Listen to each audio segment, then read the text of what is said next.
I remember coming home and saying to Lynn, right in that room, you know what? Nobody gives a damn. It's just getting frustrating. It was about my 4th year or 5th year.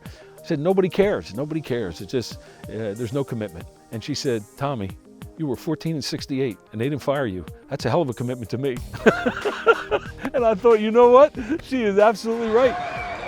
It was a long time before we got good. You know, I mean, we got where we were okay, 16 wins, 14 wins. You know, we were there, we were close. But when these guys came in, they just won. They won from the minute they got here until the minute they left. It was just unbelievable. Finishes it off with the jam.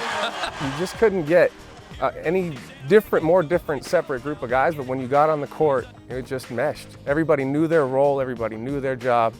You know who the stars were, you knew who the others were, and that's just how it went. And everyone, you know, on the team kind of picked that up and understood, you know, this is about the team. And if we do well as a team, you know, we are all doing well. We were a unique group. I think that's why we're here now. I mean, we had a special bond, and we kind of, the community took to us, and had this big lumbery guy from West Barnett, just, you know, and we were like the odd couple, this kid from the city who talked funny. And I think my nickname was the babyface assassin at one point during. He couldn't grow all this facial hair. He didn't have any of that for a couple years. I got these 2 young whippersnappers. I said, the one guy never talks, and the other guy talks all the time, but you can't understand him. But I think they're going to make it together, and they really did. It was awesome just to kind of witness the arc of the program go on such a rise. I remember being a ball boy when I was 8 years old at Patrick, running around and shooting, and the gym was half full. I was watching my uncle playing, and to get into high school and see the program really start to improve, and then in my first couple of years to be a part of such success and to be able to witness that was great. And it was perfect with how the timing worked out for the senior class and for TB going out in this last year. Just the symmetry of it all just worked out perfectly. The fact that these guys could keep it going is just so unbelievable. I mean, it's just great. It just builds us all up. It drags us all along. I feel a lot of responsibility for keeping this going the right way, you know, with the right type of kids, and you know, I've been fortunate that we've been able to do that. They were all givers. They weren't takers, and it was just joyful to coach them. I used to say it, especially at the end.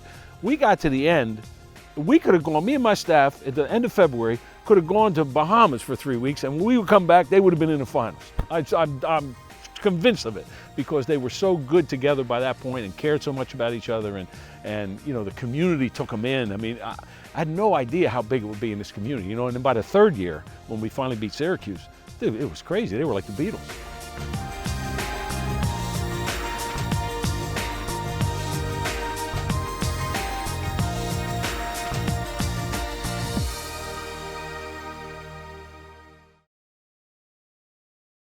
So I get home at 10 o'clock and I'm not feeling good, and I go walking in the gym, and our boy Sorrentine is shooting around.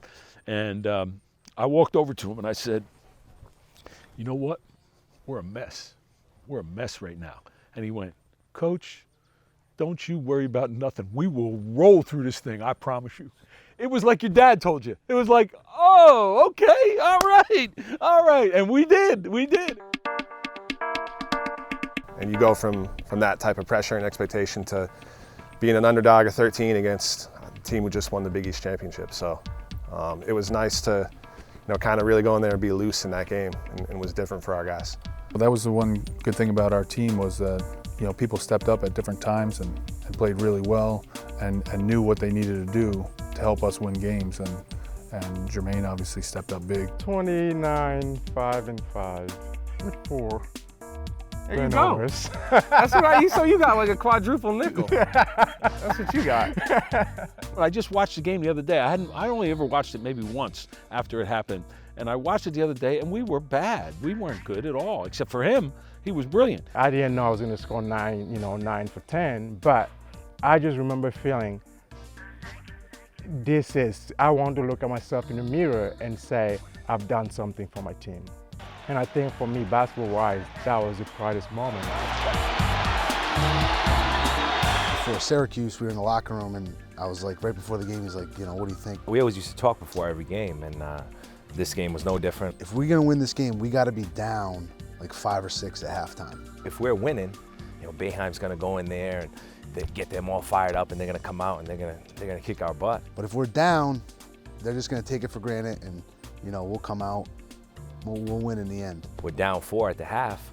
I look at him, we kind of just smile at each other. He just gave me this look, like, with this big smile, like, I was like, I'm telling you, we're gonna win this game. Sure enough, the rest is history. Oh, my goodness! Sorrentine hit that one from the parking lot. And See, what people don't realize is I had taken 15 shot 3-pointers in that game. You know, so that was my 16th one, that one I made. But all of them were like from 25 feet because they were so long. And I couldn't get close to the line. He just kept saying, keep shooting every time out, keep shooting. I'm like, all right, man. And it was funny because he said to me, you know, I knew how much you believed in me when I took that shot. And I said to him, yeah, you know, I believed in Santa Claus for a long time too. I really did. But then I realized, you know, reality comes in at some point. But he just was so gutsy. He just was, and he worked so hard. You know, that like it could have been the worst shot in the history of college basketball. It ended up changing his life inexorably. out of bounds, we head the other way. How about this? I thought we were ready for a win, and the way the game was going, you know, it was a low-scoring game, a lot of defense, a lot of turnovers, a little choppy here and there, but I think it benefited us. Throw it in the front court. It's caught. Upset City in Worcester. This group will always be together because of that one thing, you know. And it was just great that it happened. And but they earned it, man. They earned everything they got.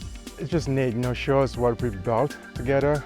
Sounds, you know, just seems like a family. It just brings back a lot of memories and just shows what we've built, which is modern basketball.